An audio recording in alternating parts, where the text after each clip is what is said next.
जय श्री कृष्ण साथियों। क्या आप जानते हैं कि पितृपक्ष आखिर क्यों मनाया जाता है? क्या वजह है कि हर साल पूरे 16 दिनों तक हिंदू धर्म में श्राद्ध, तर्पण और पिंडदान किए जाते हैं? इस पर्व के पीछे एक गहरी पौराणिक कथा और बेहद खास आध्यात्मिक महत्व छिपा है। आइए, आज की इस वीडियो में हम विस्तार से जानते हैं कि पितृपक्ष क्या है और इसे क्यों मनाया जाता है। पितृपक्ष क्या है?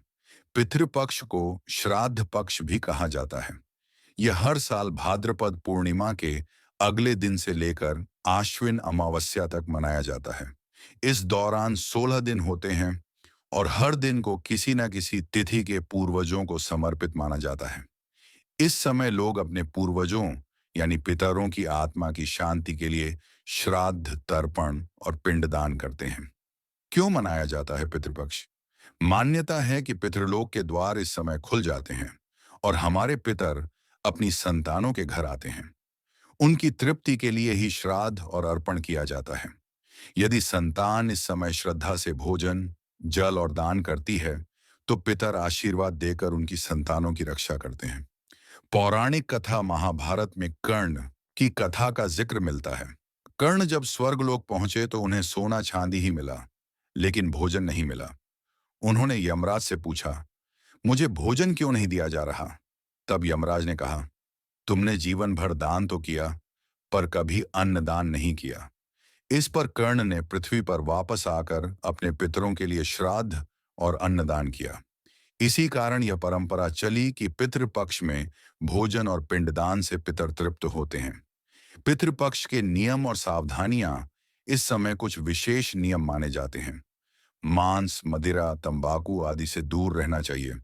दूसरों का अनादर, झूठ बोलना और क्रोध से बचना चाहिए। ब्राह्मणों और जरूरतमंदों को भोजन कराना शुभ माना जाता है। महत्व। पितृपक्ष का महत्व इतना है कि कहा जाता है, पितरों की तृप्ति के बिना देवता भी प्रसन्न नहीं होते। यानी पहले पूर्वजों का श्राद्ध, फिर देवताओं की पूजा करनी चाहिए। इस व्रत से पितरों की आत्मा को मोक्ष मिलता है और संतान के जीवन से पितृदोष दूर होता है। साथियों, पितृपक्ष में हमारे पूर्वजों की आत्मा की शांति के लिए कुछ खास कर्म किए जाते हैं। सबसे पहला कर्म है तर्पण। इसमें जल, तिल और कुश मिलाकर पितरों को अर्पण किया जाता है। दूसरा है पिंडदान। इसमें चावल, तिल और गेहूं से बने पिंड पितरों को समर्पित किए जाते हैं। तीसरा है ब्राह्मण भोज। ब्राह्मणों को भोजन कराया जाता है और उन्हें वस्त्र तथा दक्षिणा दी जाती है। चौथा कर्म है दान और पुण्य। इस समय अन्न, वस्त्र, गोदान, जलदान और अन्य सामग्री का दान करना बेहद शुभ माना जाता है। इन सभी कर्मों से पितरों की आत्मा तृप्त होती है और वे अपने वंशजों को आशीर्वाद देकर उनके जीवन में सुख, समृद्धि और शांति लाते हैं। साथियों, अब तक हमने जाना कि पितृपक्ष क्या है और क्यों मनाया जाता है। आइए अब जानते हैं भारत के कुछ प्रमुख धार्मिक स्थल जिन्हें विशेष रूप से पितरों को समर्पित माना गया है।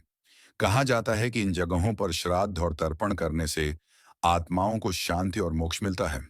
वे गया जी, बिहार, विष्णुपाद मंदिर, पितृ श्राद्ध का सबसे बड़ा और पवित्र स्थान। यहाँ फल्गु नदी के किनारे पिंडदान की परंपरा है। पौराणिक कथाओं के अनुसार ग्यासुर नाम का एक राक्षस था जिसने कठोर तपस्या करके अद्भुत तेज प्राप्त कर लिया।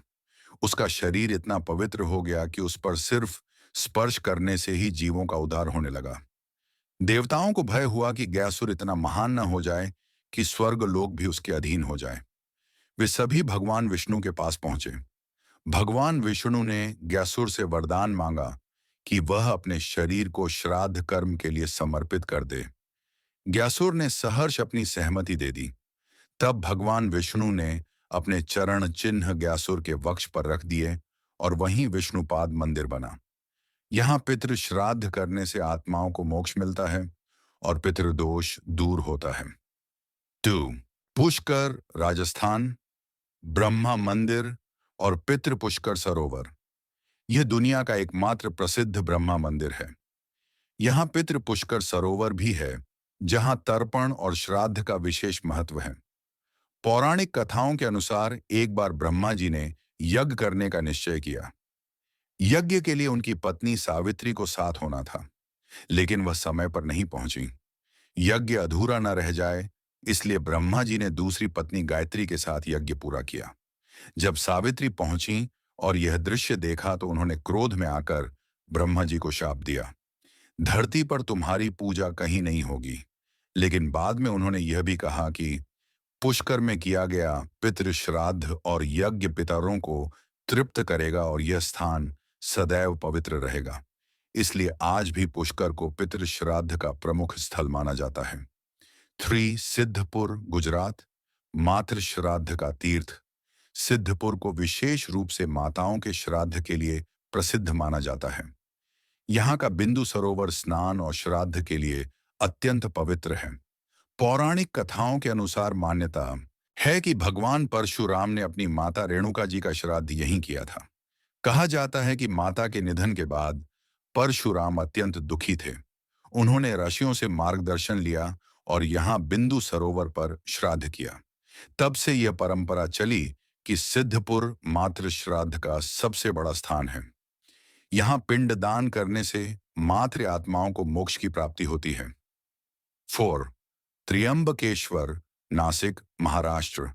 यह स्थान पितृदोष निवारण के लिए अत्यंत प्रसिद्ध है। यहाँ गोदावरी नदी के किनारे हर साल हजारों लोग पितृशांति पूजा कराते हैं। मान्यता है कि यहाँ तर्पण और पिंडदान करने से जीवन की रुकावटें दूर होती हैं। कहा जाता है कि यहाँ श्राद्ध करने से पितर तृप्त होकर संतान को लंबी आयु, सुख और समृद्धि का आशीर्वाद देते हैं। 5 काशी, उत्तर प्रदेश और उज्जैन, मध्य प्रदेश। काशी को मोक्ष धाम कहा जाता है। यहाँ पिंड दान करने से आत्मा को मोक्ष की प्राप्ति होती है। उज्जैन में महाकालेश्वर मंदिर के पास भी पितृतर्पण की परंपरा है।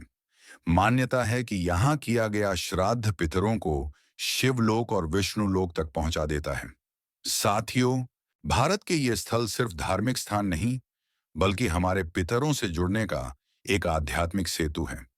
इन पवित्र स्थलों पर श्राद्ध और तर्पण करने से न केवल पितरों की आत्मा तृप्त होती है, बल्कि हमारे जीवन से पितृदोष दूर होता है और परिवार में शांति व समृद्धि आती है। पितृपक्ष हमें यह याद दिलाता है कि हम सिर्फ अपने लिए नहीं, बल्कि उन पूर्वजों के लिए भी जी रहे हैं जिन्होंने हमें यह जीवन दिया। जो भी इस व्रत और श्राद्ध को श्रद्धा से करता है, उसे भगवान विष्णु और पितरों का आशीर्वाद प्राप्त होता है। उसका परिवार सुख, समृद्धि और शांति से भर जाता है। अगर आपको ये कथा अच्छी लगी तो वीडियो को लाइक करें। ऐसी और कथाएं सुनने के लिए हमारे चैनल को सब्सक्राइब करना ना भूलें।